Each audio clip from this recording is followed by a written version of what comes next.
This last leg of our Nordic adventure finds us in my old hometown of Stockholm.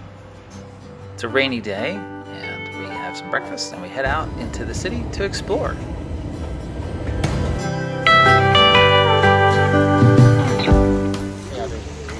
Hi. What are we doing? Walking down the street in the rain. In the rain. We're in Stockholm in the rain, huh? Yep. And we're walking down the same street that we did on the first day of our trip in the blazing hot sun. This is Drottninggatan. It's a big shopping street in Stockholm. Yep. And it is really coming down. Quite wet. It is. Rain jackets are working, pants are not, huh? Yeah, no. That's all right. We're in search of what? Fika. Yeah, that's the best thing to do on a rainy day in Stockholm. Let's go find Yes. Fika. Let's go find some fika. Yeah.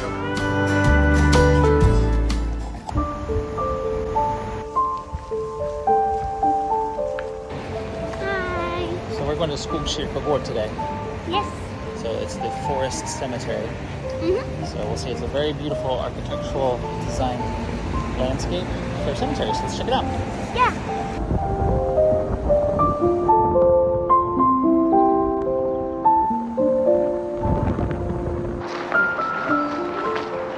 So far of this Skogskykogarden. It's really pretty, and I feel very calm, sad, and happy. Yeah. It's kind of interesting.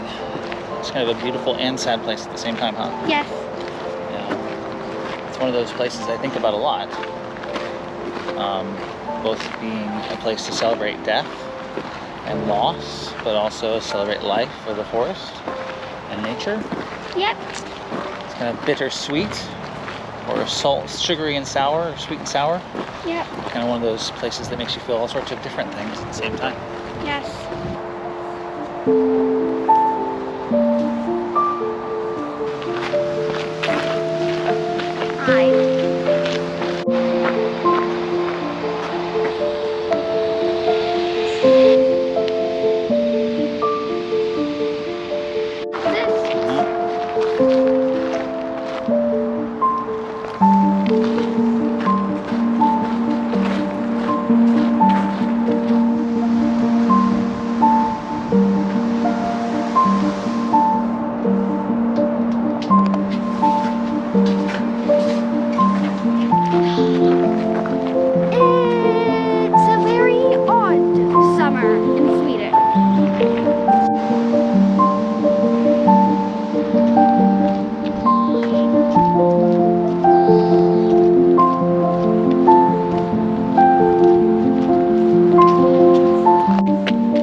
After a somber meditation, we hop on the tunnelbana and head into Stockholm to just kind of have a lovely walk around the town on this mixed weather day.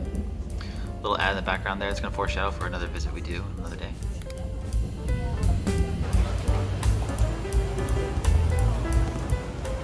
One of the most amazing things about Stockholm is how walkable central Stockholm is.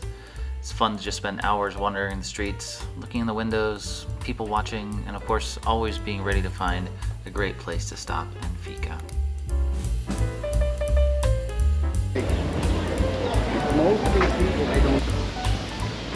On a sunny day, one of my favorite places to hang out and people watch is here in Skogskykogarden. It used to be a hunting land of the king, but it's turned into a public space with fountains, all sorts of lovely things to just hang out here. Yeah. What are you doing? Sitting on the lioness statue. Yeah. Uncle Carl's dream houses. Right, so this is Skogskykogarden. Yeah.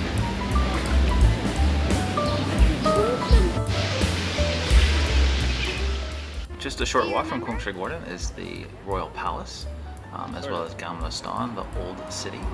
And as you just walk by, the city transforms from relatively new to incredibly old. A lot of these streets date to the Middle Ages, and you see, of course, the famous painted ladies.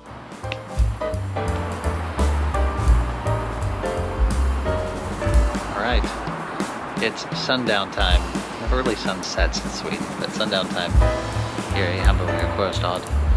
You can see the sun has gone below the horizon for a couple hours, and it's like 10 o'clock outside right now.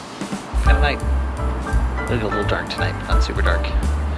And then tomorrow, new adventure.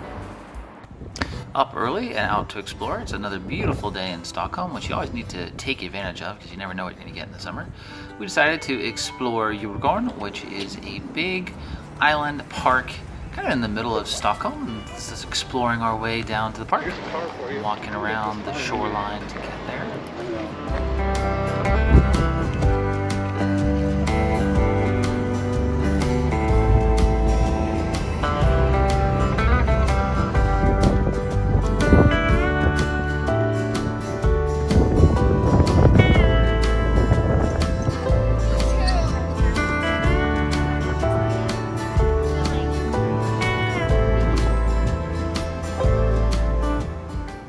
Of course, to get there, we have to take a little break to look at the houses on Strandvägen from Djurgårdens Bro. And you enter the big blue gate, and you're off to a wonderful perimeter walk around this island park, Djurgården, which translates to the animal park or the animal park. And it's a beautiful trail, a couple miles walks around, and it ends up at one of our favorite fika places in all of Stockholm.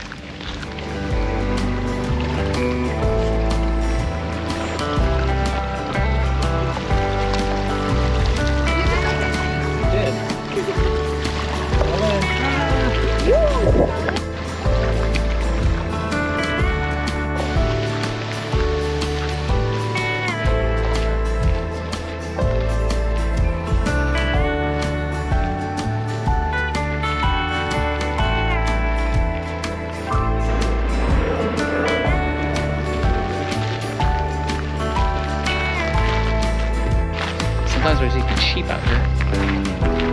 Living on the grass.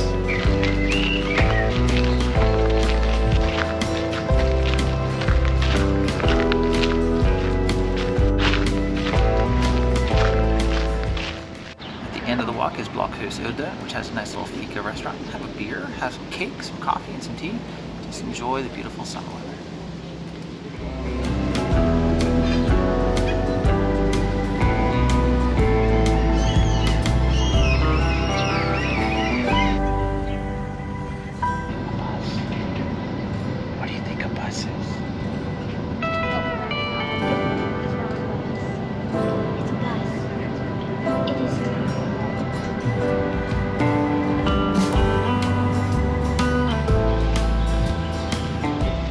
At the other end of Djurgården is, of course, the famous Vasa Museum. I'd like to joke and say it's one of Sweden's most successful failures. It's a ship from the 1600s that was preserved in the Baltic, was excavated in the 70s, and then put in this museum relatively recently. It's pretty amazing. As you walk through these doors, the world transforms, and as your eyes adjust to light, there she is, the Vasa, greets you in the darkness.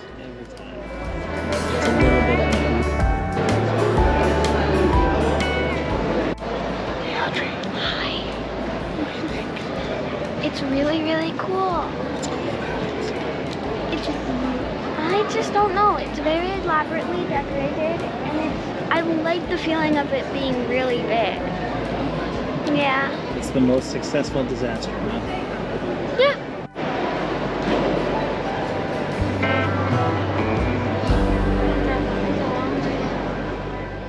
One of my favorite places in all of Stockholm to stroll if I feel like people watching is Gamla Stan. And while some of the streets can be quite touristy, you can take a back alleyway and find a secluded alley to yourself and just enjoy these buildings that most of them date back to the Middle Ages. Beautiful brick and stucco buildings. Yes. Where are we at? We're in Gamla Stan. Gamla Stan. Do you know what Gamla Stan means? Gamla means old. Stan Old town. is short for staden. It means the old town. That's just a completely different street. Made quite famous by Instagram recently, Storatoriet has great views of these beautiful old buildings as well as the Nobel Museum. And of course, I like to sneak away and go back down the back alleys and explore and show the girls what Gamla Stan can be away from the touristy crowds. Once again, up early, we're heading to the History Museum, which has a wonderful, very kid-centric Viking exhibit. So we head there, and the girls learn all sorts of things about what it was like to be a Viking. Yeah? How does it feel to be a Viking? Itchy. The girls dive in, playing a game on this pole which will knock yourself off. They learn to shoot bows and arrows, and of course they also get a hand in making Viking bread over an open fire.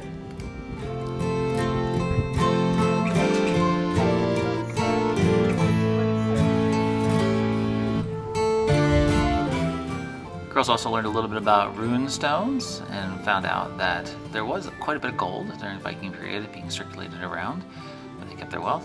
And of course also they learned about some of the more gruesome aspects of Viking culture. Of course, with our brains full, we head back to the apartment for a nice rest. We stayed in Hammarby-Sjöstad, which is a development south of the city. Quite new and modern, but comfortable. Just a hop, skip, and a jump, and you are in central Stockholm. One of the things we did this day was wander around Sergels Torg. It's kind of a big open area in the middle of Stockholm, famous for this sculpture in the middle and the fountain that surrounds it, lights up at night. Then we spent a couple hours walking around the National Museum, checking out art. Some was less engaging than others for the girls. There's some collagen up there on the wall. Of course, after the museum, we played around in Skogskykogarden, and Audrey climbed up on some of the bronze lions. We hung around and looked at the fountain, got some ice cream, and just chilled out.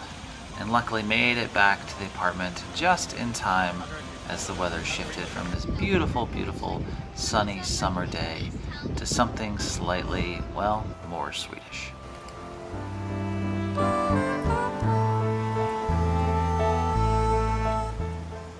Our time in Sweden was coming to a close for this trip, so we took one more trip into central Stockholm to explore all the little nooks and crannies that we enjoy. Here we are under the fountain in Sergels Torg, looking up into the fountain.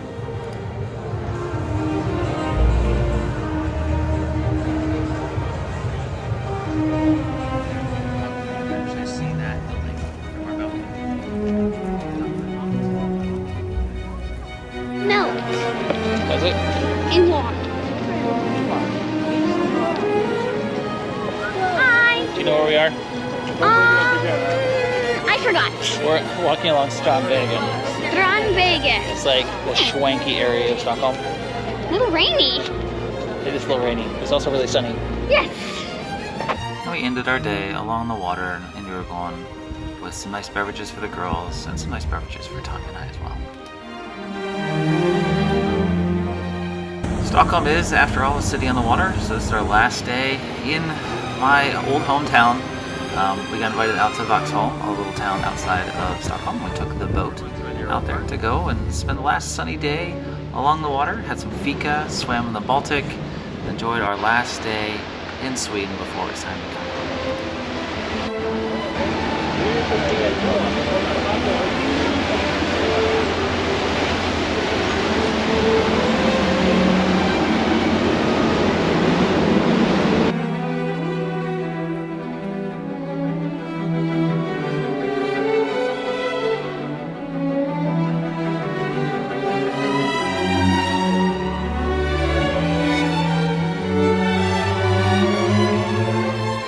Nice beer on the patio, and of course, the sunset didn't disappoint on our last day in Sweden.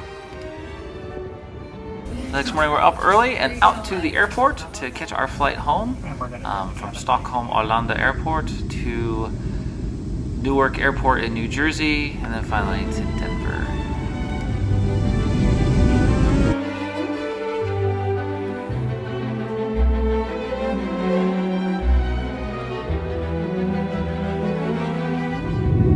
It really is, from the air, you realize how much of Sweden is still densely forested. You here are less than 30 minutes away from central Stockholm, and you can see there's forests and trees everywhere, as well as some commercial development, of course. But look out there, beautiful Mälaren, the freshwater lake in the background, flying over it. We'll miss you, Sweden. Until next time.